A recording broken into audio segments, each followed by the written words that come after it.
ആകാശവാണി. നമസ്കാരം. പ്രത്യേക വാർത്താ ബുള്ളറ്റിൻ വായിക്കുന്നത് പാർവതി വിജയൻ.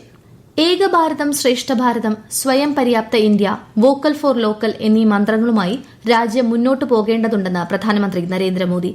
പ്രതിമാസ റേഡിയോ പ്രഭാഷണ പരിപാടിയായ മൻ കി ബാത്തിന്റെ 125ാം പതിപ്പിൽ സംസാരിക്കുകയായിരുന്നു അദ്ദേഹം.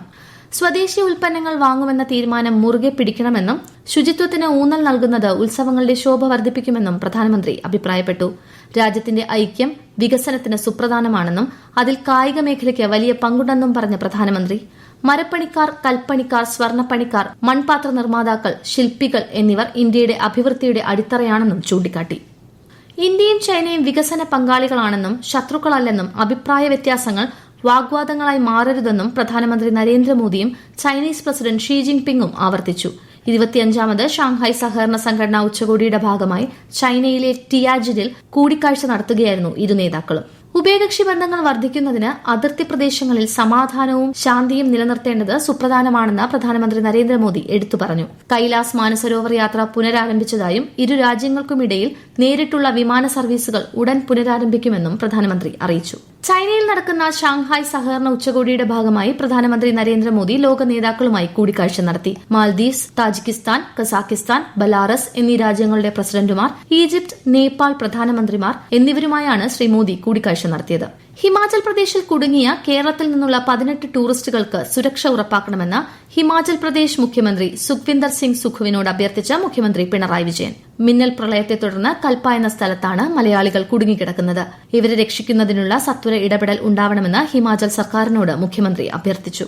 വയനാട് തുരങ്കപാത പ്രതിസന്ധികളെ മറികടന്നുള്ള പദ്ധതിയെന്ന് മുഖ്യമന്ത്രി പിണറായി വിജയൻ. ആനക്കാംപൊയിൽ മേപ്പാടി തുരങ്കപാതയുടെ നിർമ്മാണ പ്രവൃത്തിയുടെ ഉദ്ഘാടനം നിർവഹിക്കുകയായിരുന്നു അദ്ദേഹം. പദ്ധതി യാഥാർത്ഥ്യമാവുന്നതോടെ മലപ്പുറത്തു നിന്നും കോഴിക്കോട് നിന്നും കർണാടകയിലേക്കുള്ള യാത്രാദൂരം കുറയുമെന്നും താമരശ്ശേരി ചുരം വഴിയുള്ള യാത്രാ വെല്ലുവിളികൾ അവസാനിക്കുമെന്നും അദ്ദേഹം പറഞ്ഞു.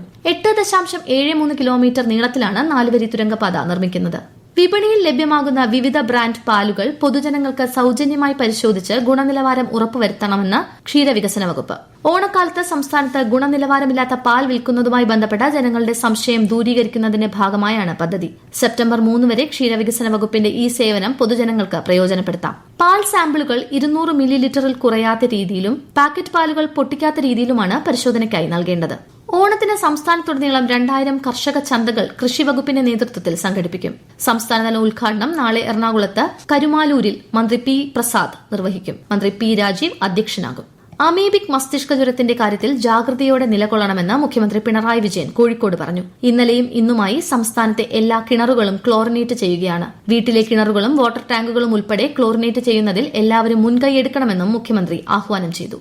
പോലീസ് സേനയ്ക്ക് ശാരീരിക ക്ഷമത ഐച്ഛികമല്ല, മറിച്ച് നിർബന്ധമാണെന്ന് കേരള പോലീസ് മേധാവി റവാഡ ചന്ദ്രശേഖർ. തിരുവനന്തപുരത്തെ സായ് LNCPയിൽ സംഘടിപ്പിച്ച സൺഡേസ് ഫോർ സൈക്കിൾ പരിപാടി ഉദ്ഘാടനം ചെയ്യുകയായിരുന്നു അദ്ദേഹം. ദേശീയ കായിക ദിനാഘോഷങ്ങളുടെ ഭാഗമായാണ് പരിപാടി സംഘടിപ്പിച്ചത്.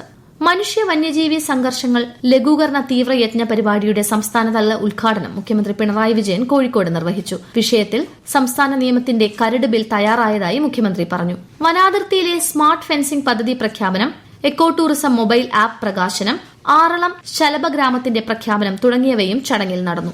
കണ്ണൂർ തലശ്ശേരി റൂട്ടിലെ സ്വകാര്യ ബസ്സുകൾ നടത്തിവരുന്ന പണിമുടക്ക് ജനജീവിതത്തെ സാരമായി ബാധിച്ചു. ദേശീയപാത 66ന്റെ നിർമ്മാണവുമായി ബന്ധപ്പെട്ട് വാഹനങ്ങളെ വഴിതിരിച്ചുവിട്ടതിൽ പ്രതിഷേധിച്ചാണ് കഴിഞ്ഞ ബുധനാഴ്ച മുതൽ സമരം ആരംഭിച്ചത്. മറ്റന്നാൾ മുതൽ ഈ റൂട്ടിലെ മുഴുവൻ ബസ്സുകളും സമരം നടത്തുമെന്ന് bus operators association coordination committee അറിയിച്ചു. സംസ്ഥാനത്തെ ക്ഷേമ സ്ഥാപനങ്ങളിലെ അന്തേവാസികൾക്കുള്ള സൌജന്യ ഓണക്കിറ്റ് വിതരണം തിരുവനന്തപുരം വെമ്പായം പഞ്ചായത്തിലെ ശാന്തി മന്ദിരം അഗതി മന്ദിരത്തിൽ ഭക്ഷ്യമന്ത്രി GR അനിൽ ഉദ്ഘാടനം ചെയ്തു. അന്ത്യോദയ അന്ന യോജന വിഭാഗത്തിൽപ്പെട്ട കുടുംബങ്ങൾക്കും ക്ഷേമ സ്ഥാപനങ്ങളിലെ അന്തേവാസികൾക്കുമാണ് ഭക്ഷ്യക്കിറ്റ് നൽകുന്നത്. ബീഹാറിലെ രാജ്ഗറിൽ നടന്ന ഏഷ്യാകപ്പ് പുരുഷ ഹോക്കി ടൂർണമെന്റിൽ ഇന്ത്യ ജപ്പാനെ 2-3 ഗോളുകൾക്ക് പരാജയപ്പെടുത്തി. ഇന്ത്യയ്ക്കായി ഹർമൻപ്രീത് സിംഗും മൻദീപ് സിംഗുമാണ് ഗോളുകൾ നേടിയത്. പ്രത്യേക വാർത്താ ബുള്ളറ്റിൻ കഴിഞ്ഞു. അടുത്ത വാർത്താ പ്രക്ഷേപണം നാളെ രാവിലെ 6:45.